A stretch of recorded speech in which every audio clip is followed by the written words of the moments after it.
ya. Dunia akhiratnya dapat di sini nih Kak Reza nih.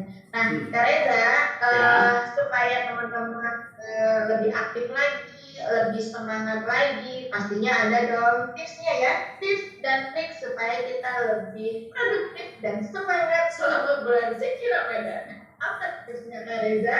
Nah itu dia nih, kayaknya berarti kan udah nggak sabar ya, kayaknya kita langsung aja deh, apa maksudnya ke pembicara selanjutnya ya, terkait tentang kiat-kiat agar tetap aktif dan semangat dan makin produktif pokoknya ya, berkali-kali lipat di bulan Ramadan ini ya. Ini dia nih profilnya ya untuk speaker kita yang kedua, ada Bapak Kiai Haji Dr. Ridwan Muhammad Yusuf ya. Beliau juga masih aktif ya sebagai Ketua Umum Badan Pembina Rohani Islam Nasional ya, lalu juga sebagai Senior Consultant and Coach ya, for complementing ISO 9001 on Quality Management System QMS for School and University. Lalu juga ada masih selaku aktif juga sebagai Senior Trainer and Facilitator on Spiritual Motivation Training, dan juga sebagai penulis nih, luar biasa ya. Dan ini di sini masih ada beberapa judul-judul yang sudah ditulis sama beliau ya, dan masih banyak lagi yang akan mungkin dikeluarkan buku-bukunya ya Kak Irza ya. Habis itu gimana Kak Irza selanjutnya? Dan banyak sekali prestasi yang diperoleh kita sebutnya coach ya Kak Reza ya, oleh Coach Ridwan ini ya, bahwa ini membuktikan bahwa banyak sekali prestasi-prestasi beliau di berbagai bidang. Tadi di awal juga sudah ada informasinya ya, pernah mengisi talk show di radio, dia buku motivasi, salah satunya tadi judulnya adalah Alamku ya, Alam Guruku. Ini harus kita baca ya. Nanti kita tanya-tanya sama coach kita, di mana sih kita bisa cari bukunya ya, untuk sama-sama kita memperdalam dan kita sama-sama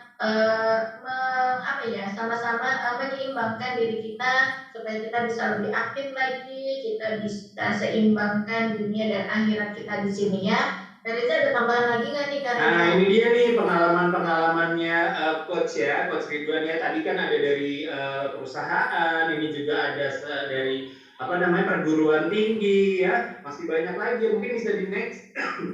Bisa di next ya. Nah ini dia ya, ada banyak ya, ada perguruan tinggi, ada sekolah, SMA ya, SMKN, lalu ada lagi, silakan di next.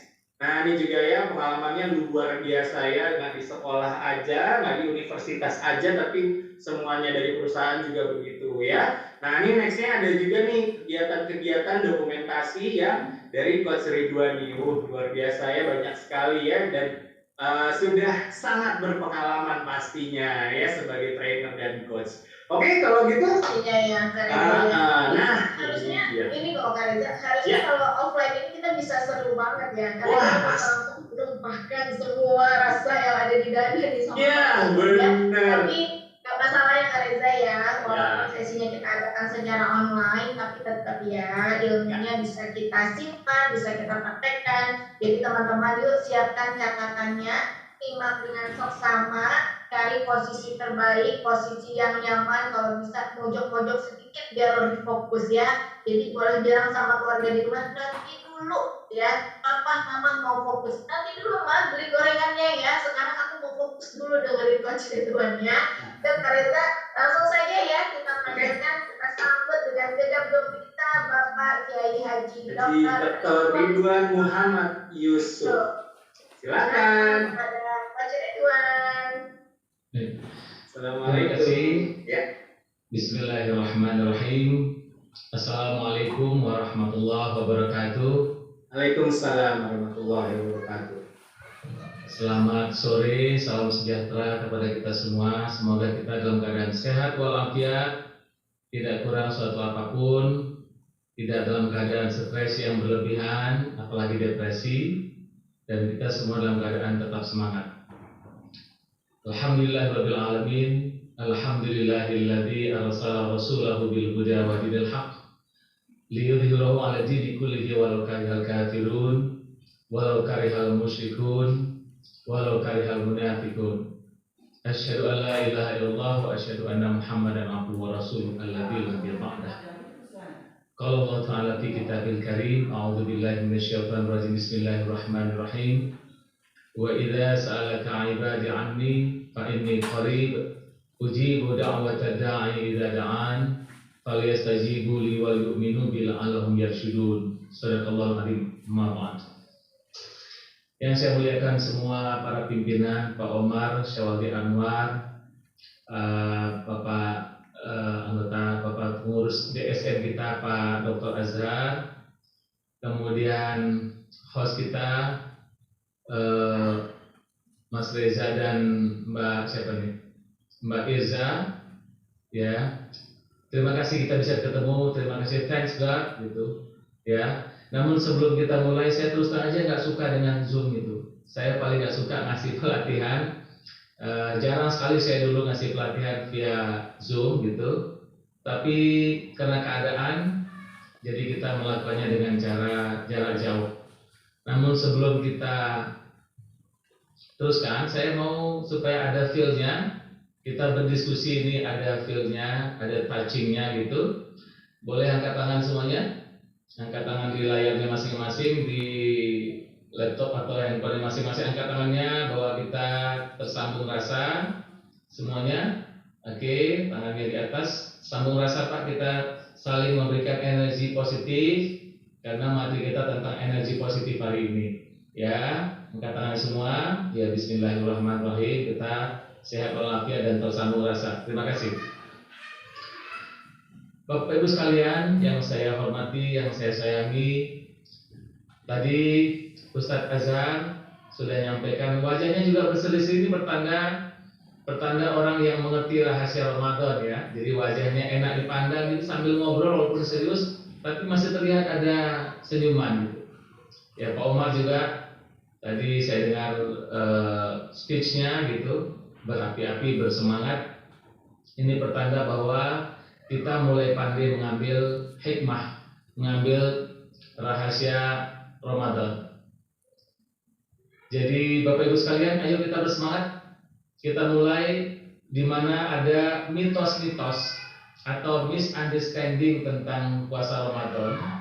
Bahwa kalau Ramadan itu memang malas gitu, kemudian banyak tidur, kemudian makin banyak tidur, makin banyak mimpi, kemudian terbangun ujung-ujung bangun langsung buka puasa gitu. Enak banget puasa kayak gitu ya. Nggak ada kerjaan, nggak ada target, nggak ada apapun yang dilakukan, tidur di selama sebulan itu tidur aja. Ada juga yang begitu, ada orang yang berpendapat bahwa puasa itu layah-layah aja gitu. 11 bulan full kita cari uang dan bulan Ramadan kita banyak istirahat. Itu salah satu mitos yang perlu diperbaiki. Nah, gitu. Oke. Kita mulai, silakan kayaknya, ya. Jadi sahabatku sekalian semuanya, para pejuang-pejuang kebaikan, mari kita belajar banyak sebagaimana tadi host kita Mbak Irza tadi menyampaikan, belajar terus. Utlubul ilma minal mahdi ilalah, dituntutlah ilmu dari buayan sampai ke liang lahat. Jadi terus bersemangat, belajar banyak sekali. Tadi juga saya sampai tongkrong itu. Ustadz Azhar tadi saya dengarkan keputusan Dewan Syariah Majelis Ulama Indonesia tentang kesyariahan dan tentang kehalalan asuransi syariah. Saya dengarkan dengan baik. Kemudian seharusnya materi yang disampaikan oleh Ustadz tadi itu disampaikan kepada seluas-luasnya masyarakat Indonesia terutama. Supaya apa? Supaya mengalami literasi keuangan syariah, bahwa ajaran agama atau terutama Islam ya diajarkan juga tentang konsep syariah. Bagaimana kita melaksanakan kegiatan kehidupan kita sehari-hari berdasarkan aspek-aspek syariah. Baik, Bapak Ibu sekalian, dalam slide kita lihat The Power of Ramadan dengan tagline-nya tetap produktif selama Ramadan. Tadi ada tulisan Samara, saya lihat di belakang sini ada tulisan Samara. Sama saya ingat tuh, waktu saya khutbah nikah tuh sakinah, mawaddah, warahmah. Gitu. Ya, ternyata bukan itu, tapi semangat selama Ramadan.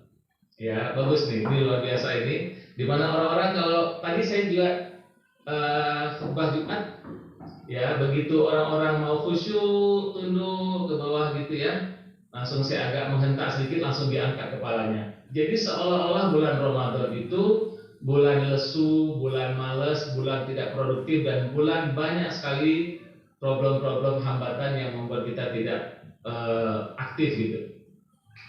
Kemudian lanjut,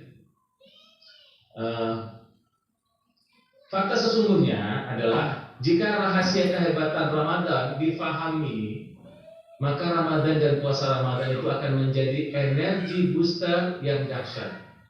Ini penting sekali karena sejauh ini saya banyak melakukan survei-survei kecil-kecilan tentang pemahaman orang tentang Ramadan. Apa itu Ramadan? 1 bulan Ramadan. Kemudian apa itu puasa Ramadan?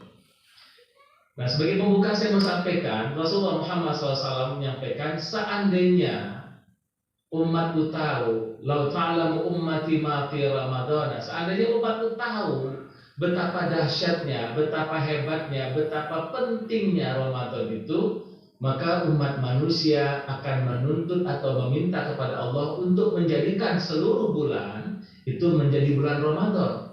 Kenapa? Karena the secret power of Ramadan. Nah, akibat orang tidak belajar tentang apa itu rahasia Ramadan, yang dikhawatirkan, Bapak Ibu sekalian, orang akan menjalaninya sebagai sebuah rutinitas keharusan yang harus dilewati dalam setiap tahunnya. Ada 1 bulan bernama Ramadan, kemudian di dalamnya harus ada puasa, menahan lapar dan dahaga, gitu. Kemudian jangan berucap kotor ataupun menjaga sikap dan segala macam. Karena itu orang tidak mengerti rahasia Ramadan. Oleh sebab itu dalam kajian singkat, bagaimana kita meningkatkan semangat, bagaimana kita meningkatkan motivasi, bahkan di bulan Ramadan ini seharusnya kualitas kita meningkat sekian kali lipat. Kemudian mitos dan atau kesalahpahaman seputar berpuasa di bulan Ramadan, karena sedang berpuasa maka aktivitas pekerjaan jadi berkurang, terbatas, malas gerak ya, mager. Ini bahasa zaman dulu nggak ada kata mager ini, malas gerak. Kemudian lesu, tak bergairah, kemudian kurang produktif. Ini mitos ataupun kesalahpahaman seputar berpuasa di bulan Ramadan. Keliru besar, ya. Sebagaimana tadi Ustadz Azharuddin sudah menyampaikan bahwa di masyarakat itu banyak sekali distorsi, pemahaman-pemahaman yang menyimpang atau yang keliru, yang kita harus berbaik hati untuk memberikan edukasi kepada mereka tentang bagaimana pemahaman Ramadan itu sepenuhnya. Jadi bulan Ramadan adalah bulan pembinaan, bulan training, bulan coaching sebetulnya. Baik, kita lanjutkan. Motivation session objektif itu kiat menjadikan Ramadan sebagai energi booster bagi para tim pemasar, para agent ya. Kemudian bagaimana kiat menjadikan Ramadan merubah pola pikir menjadi lebih positif. Kemudian kiat menjadikan Ramadan sebagai sumber energi untuk meningkatkan produktivitas. Ini objektif kita atau ini tujuan kita untuk kajian kita ini gitu. Objektifnya seperti ini. Mudah-mudahan bisa tercapai setelah beberapa menit ke depan nanti. Lanjut. Solusinya adalah kami menyampaikan tentang spiritual motivation for achieving the best productivity through the power of Ramadan. Nah, Bapak Ibu sekalian, mari kita mengikuti bagaimana proses atau bagaimana tahapan-tahapan, bagaimana kiat-kiat agar kita mengalami perubahan di bulan Ramadan ini. Bukankah kita yang meminta kepada Allah di bulan Ramadan tahun lalu, ya Allah, pertemukan kami pada bulan Ramadan berikutnya. Pertemukan kami dalam bulan Ramadan berikutnya agar kami puas untuk belajar banyak dan kalau bisa bulan Ramadan berikutnya lagi. Dan doa kita itu dikabulkan, akhirnya kita bertemu pada Ramadan tahun ini. Pertanyaannya adalah, apakah setiap Ramadan yang kita lewati itu memberikan dampak positif, memberikan energi yang baik, memberikan hasil yang memuaskan terhadap perkembangan diri kita, atau kita hanya melewatinya sebagai sebuah keharusan, sebagai sebuah rutinitas tiap tahun? Menyedihkan kalau begitu terjadi. Oleh sebab itu tahapan pertama kawan-kawan sekalian, ada kerelaan kita untuk mengikuti the rules of human transformation. Kita ingin berubah.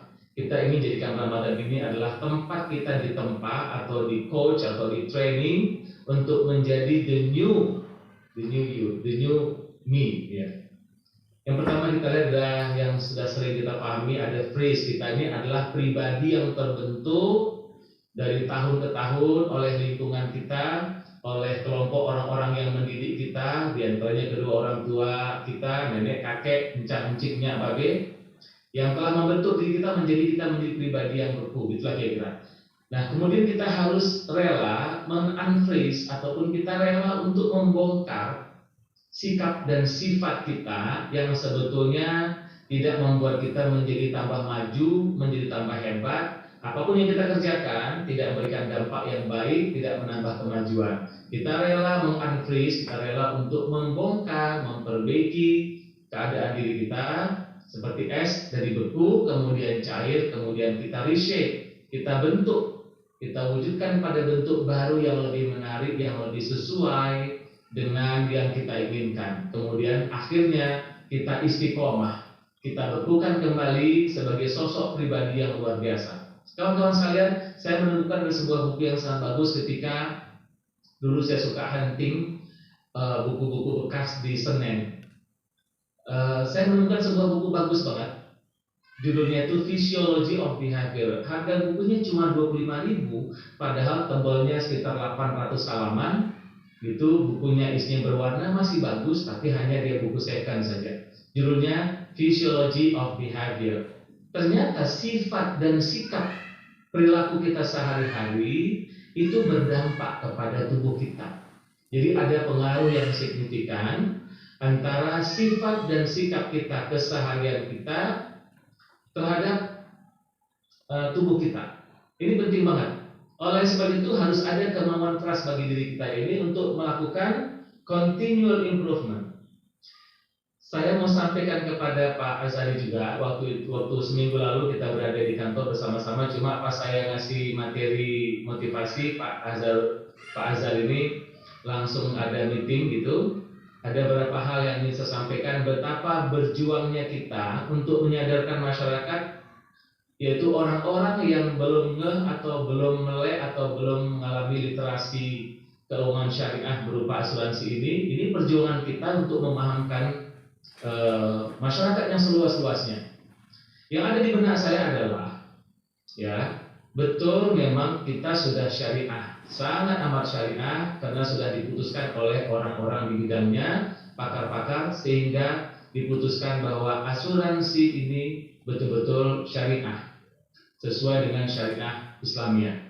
Namun yang perlu ada perjuangan yang sungguh-sungguh dan terus-menerus adalah pemahaman seluruh tim, pemahaman agent untuk terus memahami aspek kesyariahan asuransi ini.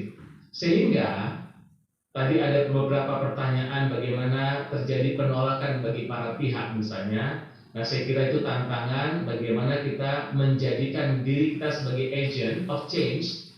Nah, sebagai agent itu bahwa kita menunjukkan sikap dan sifat kita bahwa kita ini layak untuk diterima dengan baik. Ini perjuangan yang tidak mudah memang, perjuangan yang tidak mudah. Kita harus terus belajar dan sungguh-sungguh kalau bisa ada kajian-kajian rutin yang diisi oleh para motivator atau para tim yang sudah berpengalaman di lapangan, bagaimana kita terus melakukan continual improvement, peningkatan terus-menerus untuk meningkatkan kualitas diri kita dan kemampuan kita untuk bisa menjadi agent, menjadi duta perusahaan untuk bisa menarik sebanyak-banyaknya umat manusia. Kawan-kawan sekalian, kita harus merelakan diri untuk di bulan Ramadan ini kita mengalami perubahan sikap yang menuju lebih baik. Kemudian berikutnya lagi discover the true secret of Ramadan, the secret power of Ramadan. Ternyata kawan-kawan sekalian, bulan Ramadan adalah bulan detoksifikasi, bulan detox. Yang pertama adalah body detox, bagaimana Ramadan itu mendetoksifikasi atau bahasa detoksifikasi mengurangi atau menghilangkan atau menguras racun-racun dari badan. Saya kira kajian-kajian tentang ini secara medis sudah sering kita dengar. Ini para pakar mengatakan bahwa ketika kita sudah mulai imsak, ketika mulai tubuh kita tidak kemasukan lagi makanan dan minuman, maka terjadi proses metabolisme tubuh kita yang kemudian menghasilkan sebuah mekanisme yang sangat baik, memberikan serum-serum yang baik buat tubuh kita, kemudian badan kita menjadi semakin sehat. Makanya Rasulullah mengatakan sumu tasihhu, berpuasalah kalian akan sehat walafiat. Ini yang pertama, saya kira dalam kajian-kajian sudah bisa kita baca dan kita lihat. Yang kedua adalah mind detox. Tadi dalam pertanyaan-pertanyaan yang disampaikan oleh para pemirsa atau peserta Zoom ini tentang banyak sekali pihak-pihak yang misunderstanding atau salah paham, atau bahasa lainnya adalah suuzon atau prasangka yang tidak baik terhadap apa yang kita bawa. Kita membawa produk namanya asuransi syariah. Belum apa-apa mereka sudah menunjukkan sikap penolakan gitu. Kita ditolak atau dianggaplah ini tidak syar'i dan segala macam. Nah, ini sebetulnya bermula dari cara berpikir yang kita selalu punya pikiran-pikiran yang suka suuzon dan segala macam. Nah, ini perlu kita detox juga. Bulan Ramadan itu mendetoksifikasi cara berpikir, mind detoxification. Jadi karena kita banyak suuzon, padahal itu dilarang, apalagi di bulan Ramadan itu betul-betul kita kalau bisa tidak melakukan hal-hal yang bisa membatalkan puasa kita, membatalkan kenikmatan puasa kita. Mind detox, pikiran kita didetox oleh Ramadan. Yang ketiga yaitu soul detox. Ini yang akan saya banyak bicara hari ini tentang Ramadan. Kita bicara masalah semangat, bicara masalah produktivitas, bicara masalah keikhlasan dan ketulusan dalam bekerja secara profesional. Itu semua bermula dari hati. Nah, untuk kali ini beberapa menit ke depan saya akan banyak mengupas tentang masalah soul detox atau heart detox, detox hati, ya. Oke, kawan-kawan sekalian, saya membuat boleh bantu saya sini, ya, satu gambaran boleh dilihat di sini di layar, mungkin bisa dilihat air ini bening, ya. Jadi hati kita itu, jadi pas kita lahir ke bumi ini, kullu mauludin yuladu alal fitrah. Setiap yang dilahirkan Tuhan ke muka bumi ini, yang dihadirkan Tuhan ke muka bumi ini, semuanya dalam keadaan bening. Seperti gambaran ini, saya ingin menyampaikan sebuah gambaran agar lebih mudah dipahami. Ya, aslinya kita tuh bening, aslinya kita tuh bersih, gitu, murni lah gitu, ya, jiwa kita seperti ini. Kemudian kehidupan ini mengotorinya. Nah, kita lihat pergaulan kita di sekolah, pergaulan kita di kuliahan, pergaulan kita di dunia kerja membuat semakin kotor, semakin kotor. Kita lihat kawan-kawan sekalian, nah, air yang tadinya bening itu menjadi sangat kotor, kemudian terus akan bertambah kelam, akan bertambah kotor. Harus ada proses purifying. Nah, harus ada proses purifying, yaitu diberikanlah ilmu, diberikanlah pemahaman bagaimana purifying proses terjadi. Kita lihat perlahan-lahan air yang hitam kelam tadi pelan-pelan dia menjadi bening, menjadi bening, menjadi bening. Terus ada proses, ya, purifying proses, ya. Kawan-kawan sekalian, semakin waktu semakin bening. Nah, harapannya bulan Ramadan ini adalah bulan pensucian, bulan pembeningan hati kita, jiwa kita. Karena semua bermula dari jiwa yang bermasalah itu. Lanjut.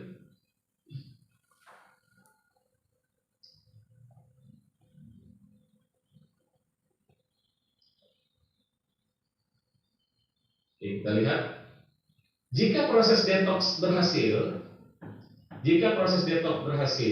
itu maka energi akan terbangun dan meningkat, kemudian performa berpikir meningkat menuju positive thinking, kemudian produktivitas melambung tinggi. Namun kita harus memahami proses detox ini, bagaimana bulan Ramadan itu memberikan kepada kita itu kekuatan-kekuatan pendetoksifikasian itu, sehingga energi kita makin bangkit, meningkat tinggi. Kita harus buktikan ini, bukan cuma teori, bahwa bulan Ramadan ini dengan pemahaman yang sangat mendalam akan memberikan energi yang makin kuat pada diri kita, kemudian performa berpikir kita semakin bagus, kemudian produktivitas kita melambung tinggi. Sebagaimana gambaran tadi itu, ya, ayat tadi itu, semua bermula dari hati. Semua bermula dari hati. Ya, lanjut. Nah, ada 8 aktivitas penting seputar Ramadan yang melambungkan energi produktivitas kita. Bersemangat, bergairah. Nah, kita lihat nih, ada 8 materi penting, yaitu puasa, tarawih, iktikaf, tadarus, nuzulul Quran, Lailatul Qadar, zakat fitrah, dan terakhir Idul Fitri. Nah, saya mau sampaikan secara aplikatif bagaimana Ramadan itu memberikan pendidikan kepada diri kita ini zahiran wa batinan. Bagaimana puasa itu, tarawih, iktikaf, tadarus, nuzulul Quran, Lailatul Qadar, zakat fitrah, dan Idul Fitri itu memberikan power kepada kita, empowering yang luar biasa. Akan saya antarkan satu persatu tentang puasa. Puasa ini itu adalah melemahkan tubuh kita. Memang betul, seperti melemahkan, karena tidak makan, tidak minum. Tetapi ada yang didongkrak energinya, yaitu energi batin. Ketika badan kita secara fisik ini dilaparkan, nah, batin kita melambung, floating, dia naik ke atas, muncul rasa tenang, muncul rasa bahagia, muncul rasa senang, gitu, bergairah, gitu. Jadi tubuh memang seperti dicuekin, tubuh seperti memang dalam tanda petik seperti disiksa, gitu, seolah seperti itu. Tetapi batin kita ini kan manusia ini terdiri dari zahiran wa batinan. Yang batin ini yang melambungkan energi kita menjadi lebih baik, rasanya lebih tenang, rasanya lebih bahagia, rasanya lebih nikmat. Kemudian muncullah gairah-gairah yang luar biasa, gairah untuk produktif, gairah untuk semakin bersemangat melakukan sesuatu, gairah untuk melakukan kebaikan untuk kepentingan banyak orang.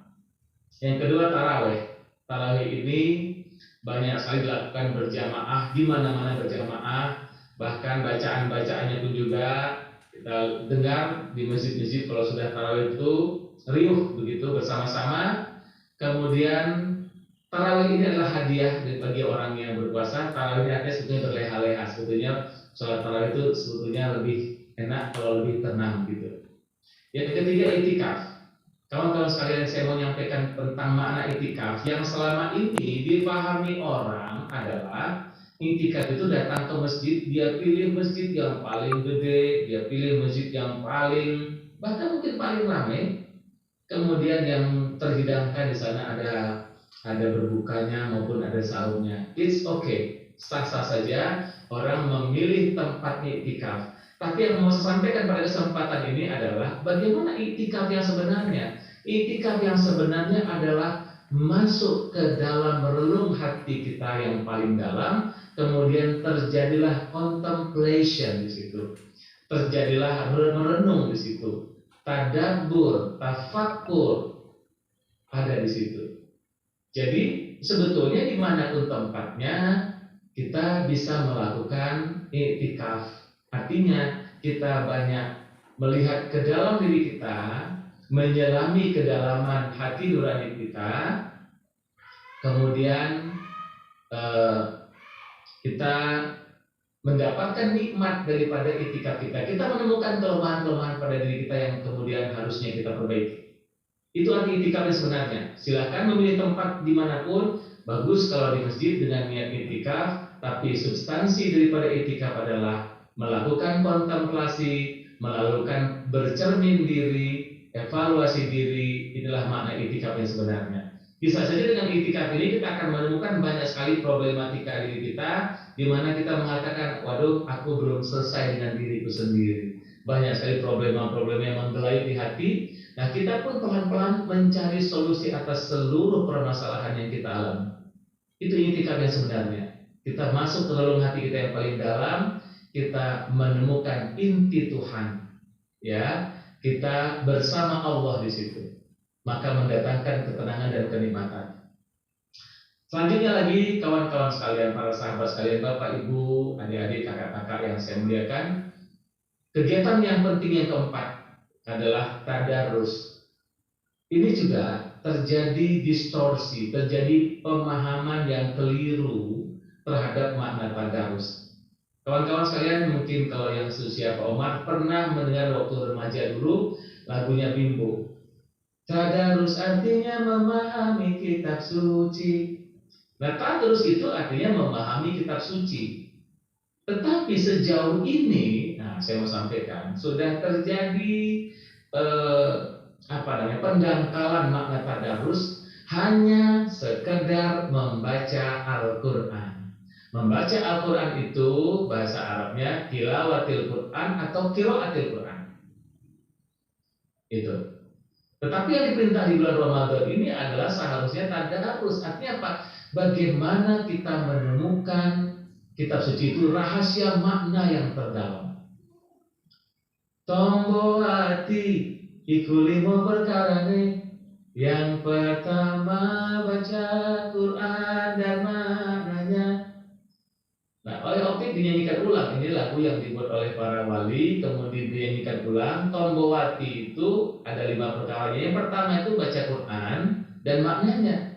Namun yang terjadi saat ini adalah orang membaca Quran, membaca sekedar membaca huruf hijaiyah. Memang ada bahwa satu huruf itu satu pahala, memang benar. Tetapi sekedar membaca huruf hijaiyah Al-Quran tidak memberikan kita inspirasi, tidak memberikan kita ketenangan, sehingga Al-Quran tidak bisa menjadi syifa'un wa rahmatun, tidak menjadi obat dan menjadi kasih sayang. Oleh sebab itu, mari kita sempurnakan, mari kita naikkan kualitas tadarus kita dari sekedar membaca Al-Quran, menemukan huruf demi huruf untuk mendapatkan pahala, kemudian kita upgrade, kemudian kita tingkatkan menjadi menemukan rahasia makna, cahaya Al-Quran yang memberikan inspirasi buat kita, semangat yang luar biasa buat kita. Kawan-kawan sekalian, nanti dalam kajian berikutnya atau dalam session ataupun dalam slide berikutnya saya akan jelaskan bagaimana Allah membantu kita untuk menolong kita untuk bangkit. Nah, yang keempat adalah tadarus. Jadi ayo kita tingkatkan kualitas kita. Selama ini cuma membaca Al-Quran, kita mencari pahala dari huruf-huruf yang kita baca. Yuk kita tingkatkan menjadi menemukan rahasia makna, terkuatnya rahasia nikmatnya Al-Quran. Sebagai contoh misalnya Al-Fatihah itu hanya 7 baris, kemudian membacanya hanya 41 detik kalau merotal, kemudian huruf hijaiyahnya 139. Tetapi kalau kita menemukan rahasia Al-Fatihah itu, dia menjadi samudra tak bertepi. Betapa nikmatnya Al-Fatihah itu. Ini contoh makna tadarus. Jadi tadarus itu adalah mencari inspirasi yang terdalam dari apa yang termaktub dalam Al-Quran. Kita melihat Al-Quran yang dibentangkan Allah di semesta alam ini, kemudian kita mendengar, kemudian kita melihat. Sebagai contoh misalnya, kawan-kawan sekalian, ada lagu yang sekarang lagi tenar, lagu merubah buih menjadi apa namanya itu? Buih jadi permadani. Ini depan saya ini banyak penonton, mungkin ada 1000 orang penonton depan saya ini itu. Jadi bukan cuma depan zoomnya di sini, depan saya ada 1000 orang, tapi sebagian besar tidak terlihat wujudnya. Ya, jadi buih menjadi permadani. Ini kami lombakan dengan santri-santri, dengan orang-orang tertentu kita lombakan agar mampu mengambil inspirasi dari lagu yang lagi tenar itu, yang dinyanyikan oleh Nabila itu covernya itu ya. Nah, ada inspirasi di situ. Semua perempuan harus menjadi diri yang mulia seanggun bidadari. Gitu. Nah, kita bercermin, kita melihat kapital atau modal kita untuk menjadi bidadari seperti apa. Apa modal kita untuk menjadi diri yang mulia, untuk menjadi diri yang bermartabat. Gitu. Kemudian bagi para laki-laki, dalam lagu itu digambarkan, juga mustahil bagiku menggapai bintang di langit. Mustahil bagiku menggapai. Jadi belum apa-apa sudah cemen nih laki-laki ini. Belum apa-apa sudah lemah mentalnya, sudah tidak punya fighting spirit. Nah, gitu. Jadi jangan-jangan ini perlu juga dinyanyikan oleh sahabat-sahabat di Prudential Syariah ini sebagai motivasi bahwa kita harus menjadi orang yang punya semangat, yang punya gairah yang luar biasa, karena dampak daripada energi Ramadan itu. Jadi kita harus sehebat wong lanang sejagat bagi laki-laki, menjadi perkasa, menjadi hebat, menjadi berani, dan bagi yang perempuan juga mendongkrak kemampuannya menjadi seanggun bidadari. Kawan-kawan sekalian, lagu-lagu yang kita dengar itu memberikan inspirasi yang luar biasa buat kita. Film-film yang kita tonton. Nah, kebetulan saya dan keluarga sudah menjadi anggota Sufi sudah sejak lama, suka film artinya. Ya, ini Pak Omar juga termasuk anggota Sufi, nah, suka film. Film itu memberikan kita inspirasi yang cukup banyak, memberikan kita hikmah yang luar biasa. Itulah yang namanya tadarus yang sebenarnya sebetulnya, kawan-kawan sekalian. Setelah kita membaca huruf-huruf Al-Quran, kita membaca kitab suci, kemudian kita melihat kehidupan ini terbentang di semesta alam. Itulah yang saya tulis dalam buku saya, Alamku, Kampusku, Alamku, Guruku. Banyak banget yang kita perlu pelajari dalam kehidupan kita ini. Apapun yang kita lihat jadi inspirasi, apapun yang kita dengar jadi inspirasi. Itu tadarus namanya. Kemudian aktivitas yang penting lagi yang kelima yang perlu kita pahami, yang juga banyak sekali orang yang mengalami kesalahpahaman, yaitu tentang nuzulul Quran. Dikirain di tanggal 17 Ramadan itu Al-Quran yang turun itu utuh 6.666 ayat turun ke bumi tanggal 17 Ramadan. Quran yang mana yang turun pada satu hari itu? Bukan itu. Makna nuzul Quran adalah setelah kita mengalami itikaf, melakukan itikaf, masuk ke batin kita yang paling dalam. Gambaran lainnya juga bisa dengan tahajud tengah malam. Itu sepi, kita sebetulnya itu cuma sebuah gambaran bahwa kita sedang masuk ke relung batin kita yang paling dalam. Itu itikaf yang sebenarnya. Masalah tempat, lebih baik memang di masjid atau dimanapun boleh itikaf itu. Karena tujuannya adalah masuk ke relung batin kita yang paling dalam untuk melakukan self-evaluation, self-correction. Nah, nuzul Quran adalah inspirasi Al-Quran, cahaya Quran. Karena kita orang berpuasa, jiwa kita melambung tinggi naik ke makom nur namanya, atau ke tempat nikmat. Ya, kemudian Al-Quran itu menjadi cahaya turun kepada jiwa kita. Kita merasakan pemahaman yang luar biasa, cara berpikir kita semakin cemerlang. Kawan-kawan sekalian, kalau kita sudah mulai dapatkan rahasia nikmatnya Ramadan ini, maka pikiran kita makin cemerlang, hati kita makin lega, makin tenang.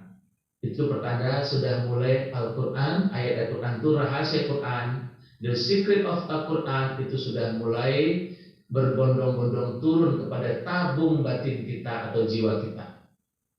Kemudian aktivitas yang kita pahami selama ini yang didialogkan dan juga banyak sekali mengalami kesalahpahaman, yaitu yang keenam tentang Lailatul Qadar.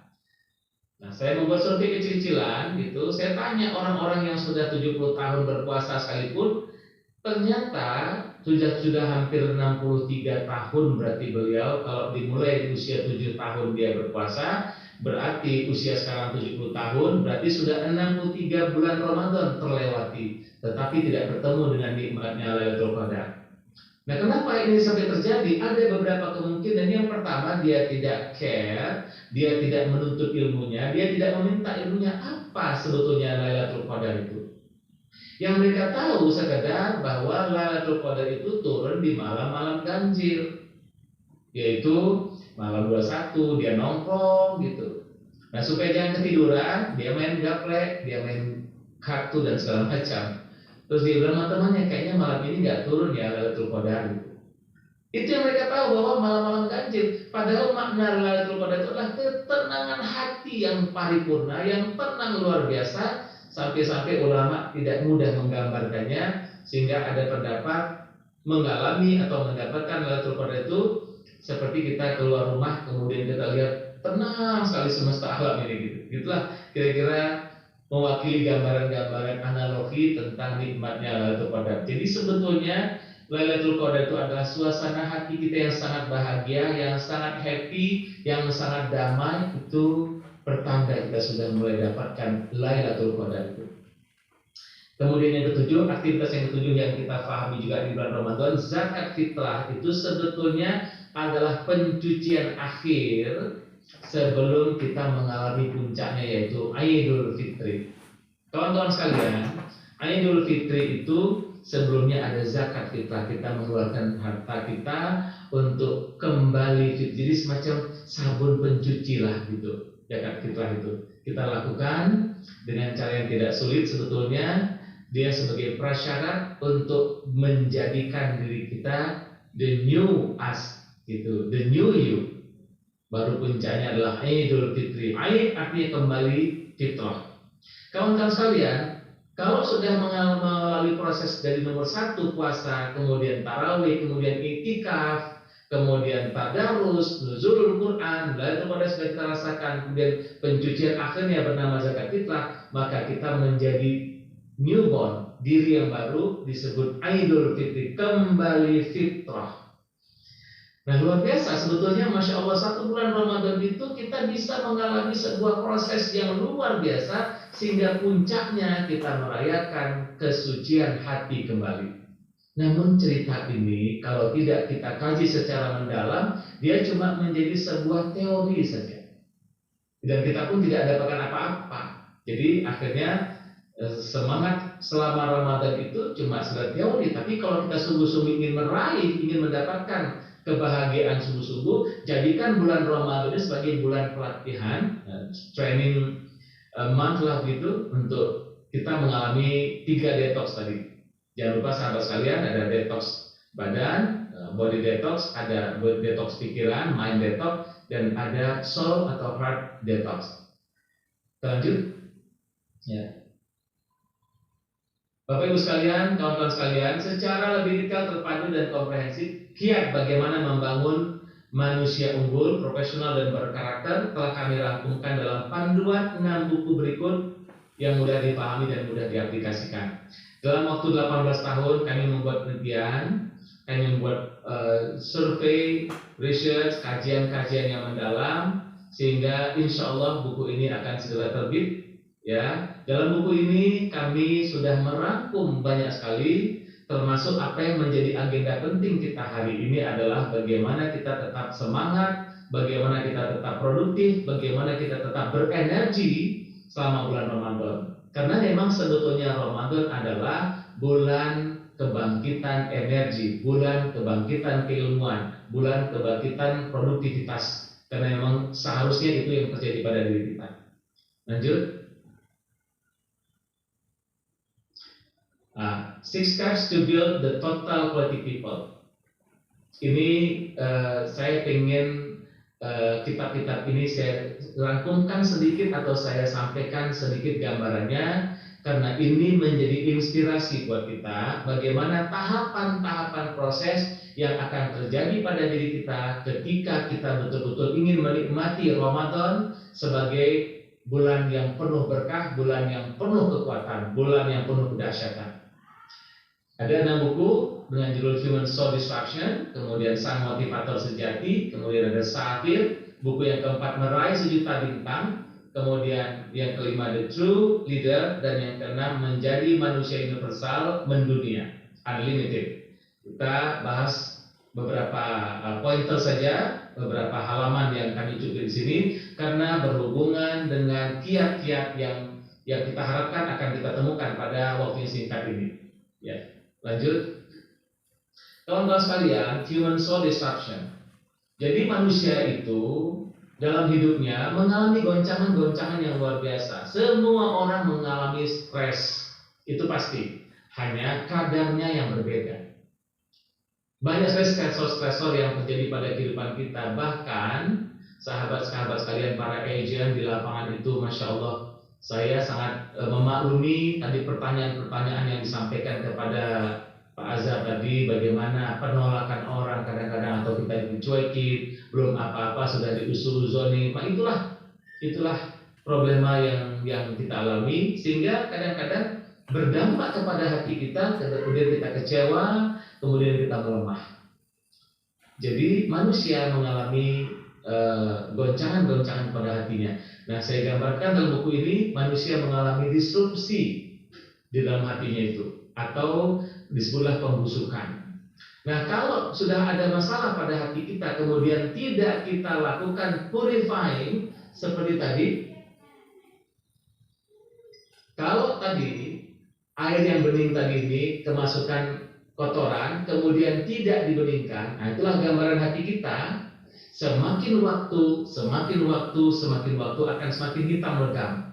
Fi qulubihim maradun. Di dalam hati ada penyakit atau ada gumpalan-gumpalan problema yang tidak terselesaikan. Maka itu yang disebut penyakit hati itu, gitu. Nah, mestinya harus ada proses purifying. Dalam buku ini digambarkan, kita lanjut coba lihat ya, berikutnya lagi. Nah, semua bermula dari sini, dari hati. Nah, itu diambil gambar oleh petugas ini, hati yang lagi berantakan itu. Ya, banyak banget lagu-lagu yang menggambarkan hatinya berantakan. Sakitnya tuh di sini, di dalam hatiku. Nah, ini salah satu gambaran bahwa dia sedang mengalami hati yang berantakan. Karena patah hati lah, karena banyak sekali stresor yang kita alami. Nah, kawan-kawan sekalian, saya mau sampaikan, kalau seandainya problema hati ini, penyakit hati ini tidak dihadirkan tombol hati, tidak dihadirkan obatnya, tidak dilakukan purifying, dan tidak dilakukan healing, kita sulit untuk mengharapkan dari orang semacam ini. Pak Omar selaku CEO, seandainya Pak Omar, banyak sekali tim kita yang mengalami goncangan pada hatinya, kemudian tidak ketemu tombol hati gitu. Saya khawatir beban batin, ya, beban hati yang berat yang disebut burden, ada lagunya, gitu. Just Groban. When I am down and so my soul so weary, when troubles come and my heart burden me. Dua bait ini John Groban pengen bilang bahwa banyak sekali orang yang punya problema gitu. Kalau seandainya problema yang menggelayut di hatinya tidak kemudian diangkat, tidak diberikan obat. Aduh, nauzubillah. Ini jangan-jangan kayak di Jepang itu ada suicide forest, ada hutan bunuh diri ya gitu. Ya, jadi orang yang stres datang ke hutan itu, dia tinggal pilih matinya cara apa gitu. Ya, nauzubillah. Oleh sebab itu, mudah-mudahan Ramadan ini memberikan kita power gitu, bagaimana kita bisa memiliki hati yang semakin hari semakin bening. Tidak otomatis langsung di bulan Ramadan ini, tapi paling tidak kita sudah mulai berproses. Lanjut, kawan-kawan sekalian, ya, hati yang jernih, bening, fitrah, dia adalah powerful. Kullu mauludin yuladu alal fitrah. Jadi kata fitrah itu adalah powerful. Nah, sampai-sampai Anthony Robbins dalam bukunya Awaken the Giant Within, dia menggambarkan betapa dahsyatnya manusia, dari hatinya muncul kekuatan giant yang luar biasa, energi yang luar biasa. Mungkin dia tidak punya kata lain kecuali ini bukan kata giant. Ya, kalau dari Islam disebut fitrah itu powerful, bening itu powerful. Nah, kira-kira inilah ya hati yang dibeningkan itu kira-kira gambarannya. Jadi semakin hari semakin powerful kalau dia melakukan perbaikan-perbaikan, penjernihan dan healing. Nah, bagaimana proses healing itu nanti akan dibahas berikutnya. Nah, kenali musuh hatimu. Jadi know your enemy, your heart destroyer. Kawan-kawan sekalian, tadi sudah saya katakan di awal, bertadarus itu kita baca kitab suci, kemudian kita melihat setelah itu, tutup Al-Quran kita buka mata kita bentangkan pandangan kita ke semesta alam. Kita akan nonton film, kita lihat kehidupan sehari-hari, kemudian kita akan mendengarkan lagu, kita akan mendengarkan nasihat. Itu semuanya tadarus. Nah, kita coba memahami bagaimana destroyer itu, pengganggu itu, devil itu mengganggu kita. Udah nonton film Shazam ya judulnya ya. Film Shazam ini bagus banget tuh film itu. 7 setan atau 7 devils itu yang ternyata ketuanya itu adalah iri. Yang bagaimana si iri ini menginstruksi si sombong, si takabur, si riya dan lain-lain. Gitu. Nah inilah destroyer hati kita. Inilah yang menggelari hati kita, yang membuat hati kita tidak nyaman, tidak tenang, gelisah, takut. Gitu. Nah ini kenali musuhmu, kenali destroyermu, heart destroyer. Berikut, ya. Nah, When Your Rock Breaks ini saya ambil judul dari sebuah buku. Ada orang dalam hidup ini kena goncangannya luar biasa. Ini digambarkan bagaimana kalau tali yang kita jadikan sebagai gantungan itu udah hampir putus tuh. Nah, itu gambaran ini nggak tahu dulu bukan di film apa ini ya dulu ya. Diambil fotonya ini. Jadi itu talinya itu si pendaki ini hampir putus. Itulah menggambarkan orang yang sudah terlalu banyak problema. Nah, bagaimana mungkin kita mendorong orang-orang untuk produktif? Bagaimana kita mendorong orang untuk profesional? Bagaimana kita mendorong orang untuk aktif, untuk berdakwah, menyebarkan asuransi syariah ini merupakan bagian daripada literasi keuangan syariah. Bahwa keluarga itu perlu ada manajemen keluarga, di antaranya manajemen keuangan yang profesional yang sangat bagus. Nah, tugas kita mendakwahkan kemana-mana tentang bagaimana orang belajar tentang asuransi syariah ini untuk menjadi bagian anggota, karena itu menjadi solusi buat keluarga itu.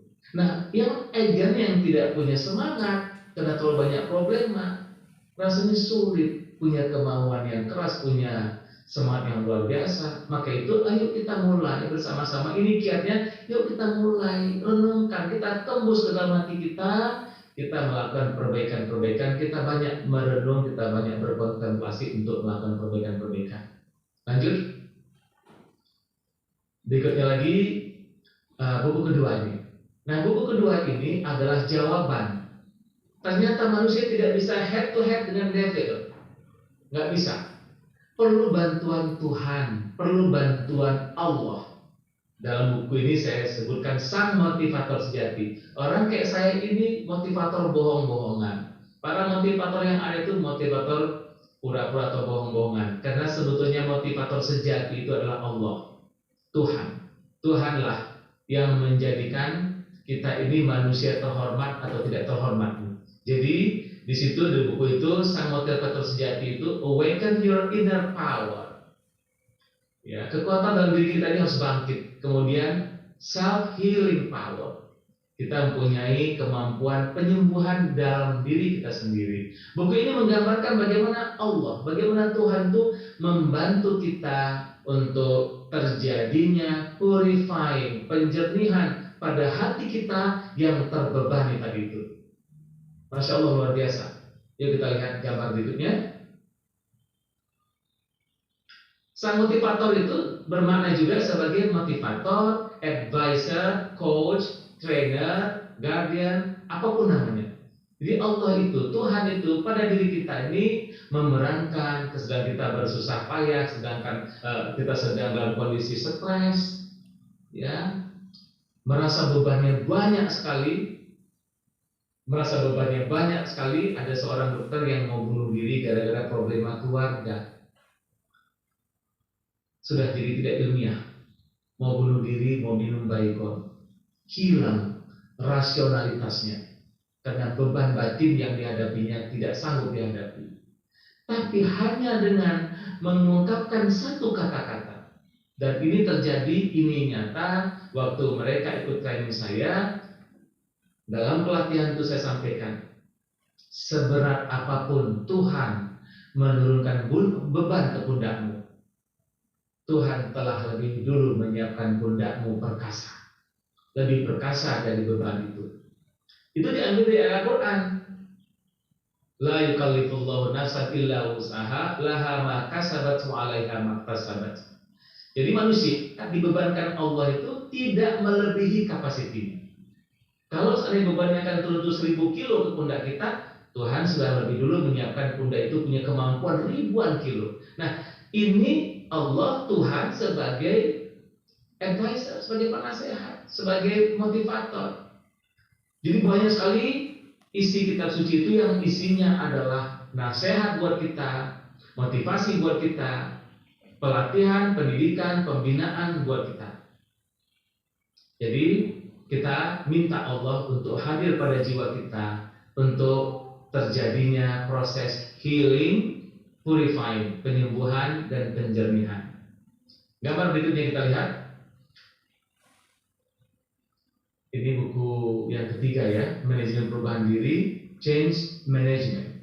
Kawan-kawan sekalian, bulan Ramadan inilah yang mendorong kita untuk melakukan banyak sekali perubahan. Muncul gairah kita. Setelah kita memahami tentang destroyer jiwa kita, ingat devil need body. Bapak Ibu boleh nonton film Mary. Film itu agak horor sedikit. Itu judulnya Mary. Dalamnya ada kalimat si aktrisnya bilang devil need body. Iblis itu membutuhkan tubuh. Ketika dia merasuk pada tubuh manusia, dia akan merusak manusia itu, dan tubuh yang sudah rusak itu akan menjadi media devil tadi, iblis tadi untuk merusak orang lain.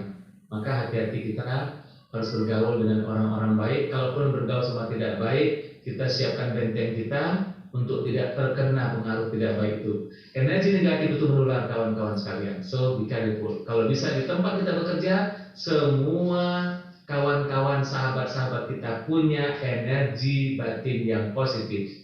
Karena semuanya berkeinginan untuk melakukan perbaikan diri.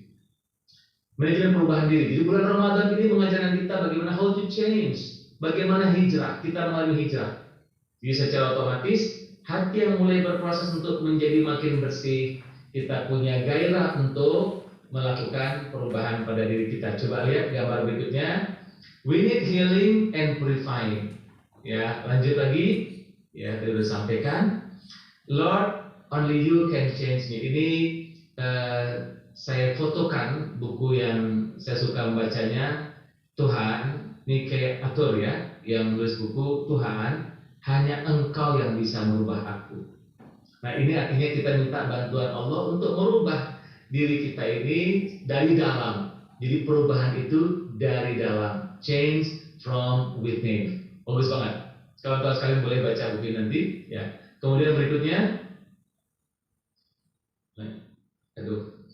waktunya tanya jawab. Oke. Saya minta waktu 2 menit lagi untuk menyelesaikan, nanti setelah baru tanya jawab. Nah, Safir, ini judul bukunya Change, Move On, Hijrah. Jadi ada gairah kita untuk hijrah. Kemudian buku berikutnya gitu tentang otomatis kita mempunyai gairah untuk meraih 1 juta bintang. Buku yang keempat ini menggambarkan secara otomatis kita akan mempunyai gairah untuk meraih 1 juta bintang. Banyak hal yang akan kita pelajari, kita punya gairah, kita punya kecemerlangan berpikir, ya, kita akan meraih 1 juta bintang. Ini secara otomatis gairah itu muncul pada diri orang-orang yang sudah mengalami pencerahan, kemudian sudah melakukan move on dan melakukan hijrah, ya, Safir. Berikutnya lagi buku kelima, langsung aja. Nah, kita akan masuk ke tanya jawab, ya. Buku kelima, terus yaitu tentang true leader, the true leader. Bagaimana menjadi pemimpin yang sebenarnya untuk diri kita, untuk kelompok terkecil kita, dan untuk masyarakat kita. Kemudian puncaknya adalah menjadi manusia mendunia unlimited. Jadi menjadi manusia yang bebas gitu, cahaya hatinya memancar dimanapun dia berada. Orang happy karena dia berada di sekitar orang-orang itu. Teman-teman sekalian, Kak Iza dan Pak Reza, ya. Tadi saya nggak lihat wajahnya tadi, saya kehilangan karena nggak muncul di layar itu. Jadi saya ngomong dengan layar ini aja, ya. Mudah-mudahan pengantar-pengantar ini menginspirasi kita bahwa banyak sekali yang perlu kita raih, banyak sekali yang akan memberikan kita inspirasi untuk membangkitkan gairah di bulan Ramadan ini dan bulan-bulan berikutnya menjadi bulan yang menjadi nikmat. Demikian, Assalamualaikum warahmatullahi wabarakatuh. Waalaikumsalam warahmatullahi wabarakatuh. Coach Ridwan luar biasa pemaparan materi yang sangat powerful ya Kak Irza. Yes, Oke. powerful ya. Jadi hati Yes. kita lebih tenang sedikit ya, karena ternyata banyak sisi spiritual kita yang harus kita gali lagi untuk membuat hidup kita lebih tenang, lebih nyaman, dan berjalan sesuai dengan ridhonya ya Coach Ridwan ya.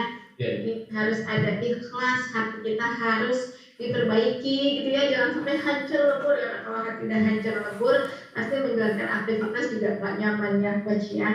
Iya.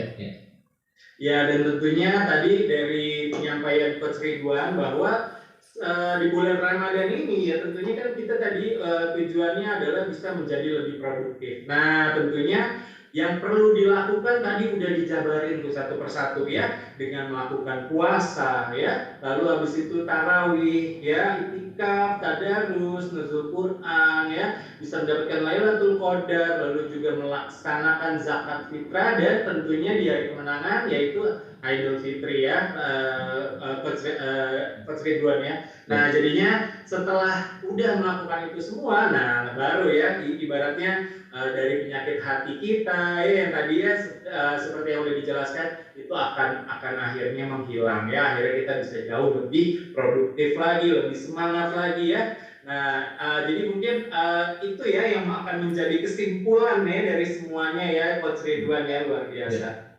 Oke. Kak Reza ada satu pertanyaan nih Kak Reza. Dari peserta kita pada sore hari ini ya. Oke. Satu aja ya Kak Aiza, karena memang waktunya yang luar biasa banyak sekali nih ya. Oke, siap, thank you. Jadi Coach Ridwan, pertanyaannya ini adalah ketika kita sudah berikhtiar semaksimal mungkin untuk mencari rezeki, sudah berdoa, bertawakal, tapi ternyata nih belum diturunkan juga rezekinya, bikin kita jadi males nih buat cari rezeki lagi. Udahlah, nggak usah ketemu orang lagi gitu ya, nggak usah ikhtiar lagi. Nah, ini apa yang harus kita lakukan Coach? Karena kan setiap manusia itu pasti ada titik terendahnya ya Coach ya. Bagi semangat, ketika udah punya goals nih, punya impian, yakin bahwa kan tadi Coach bilang kita harus yakin ya bahwa Allah itu akan memberikan segalanya untuk kita nih. Tapi ternyata begitu kita jalankan udah semaksimal mungkin nih, udah sampai batas kemampuan terakhir deh. Ternyata belum muncul juga nih Coach, kan pasti jadi males ya. Dan ujung-ujungnya teman-teman udahlah, ternyata ini mungkin bukan jalan rezeki saya nggak mau deh jadi engineer prudential gitu. Saya nggak mau cari lagi nasabah lagi nih. Ini gimana ya Coach? Kalau teman-teman banyak yang seperti ini kondisinya Coach. Baik. Terima kasih. Mbak Irza, itu disebabkan karena orang berpikir kata rezeki itu harus financial, harus uang. Ini yang jadi masalah. Masya Allah, Akbar. Saya konsultan, banyak saya bertemu sama orang, motivator, banyak bertemu orang, banyak orang curhat.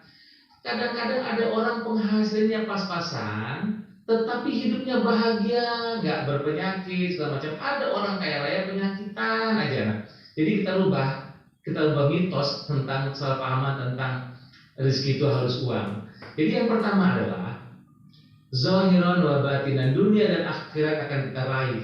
Tadi Pak Omar di awal sudah menyampaikan bahwa kegiatan kita di bisnis prudential syariah ini adalah untuk ibadah kita. Wujudnya adalah ketika semua agent menyebar kemana-mana, niatnya adalah satu, pertama kali, ibadah.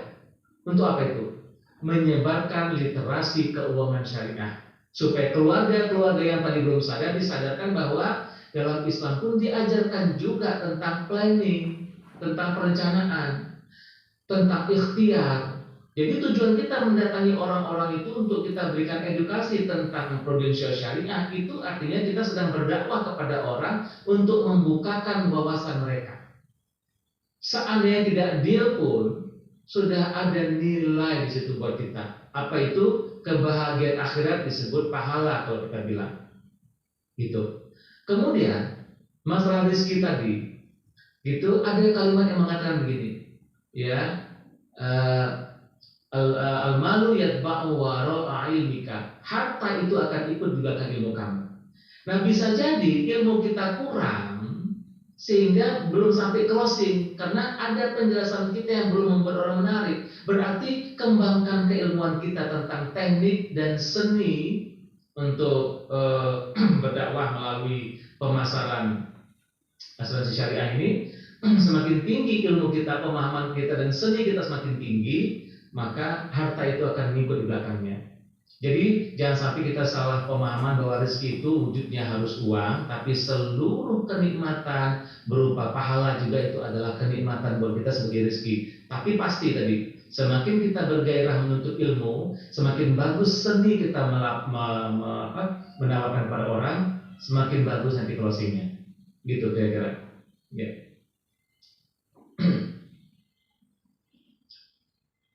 Kak Irza masih di mute, Kak Irza. Lagi semangatnya ya. Jadi coach, mindset kita tuh harus dirubah dulu ya. Sebagai manusia itu kita harus merubah mindset bahwa rezeki itu bukan hanya terkait tentang financial aja. Bukan hanya terkait tentang harta ya coach ya. Jadi ketika kita sudah berkomitmen untuk pergi di satu bisnis, khususnya di financial gitu ya coach, pasti ada banyak rezeki lain yang Allah berikan selain kondisi financial. Financial itu sebagai pendukung lah ya coach ya. Jadi itu sebagai bonus ya, benar ya coach ya. Oke, karena itu ada lagi yang mau disampaikan ke teman-teman ya. Jadi tetap harus semangat. Jika teman-teman saat ini sudah berikhtiar semaksimal mungkin, tapi pintu rezekinya belum terbuka, mungkin Allah berikan rezekinya dengan cara yang lain. Jadi tidak harus selalu dengan harta, tahta, gitu ya. Wanitanya bilang dulu ya, coach, aja ya. Oke, aduh luar biasa banget ya Coach Ridwan. Mungkin kalau secara waktu kita pengennya lebih lama lagi ya Coach ya. Mungkin bisa kita detail lagi gitu. Banget ya. Kalau itu enak banget deh.